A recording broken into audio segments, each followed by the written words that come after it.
soyayya ce ke wanzar da farin ciki a rayuwar al'umma, kuma soyayya ce silar samuwar bil'adama a doron ƙasa.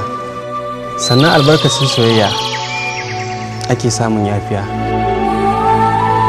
Haka zalika soyayya ke sa a zauna da mutum ko da yana da wata tawaya ta halitta ko kuma ta arziki. To ba na son ka.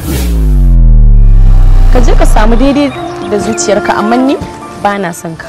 Ni ke nake so ba wuta ba, muke zan aura. Ba na buƙatar ka.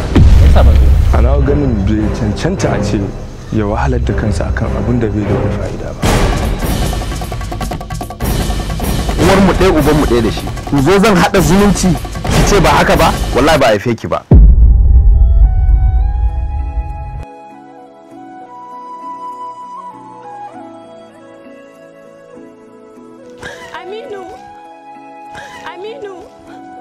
Aminu ka tausaya min, ruhi na ya rayu da naka.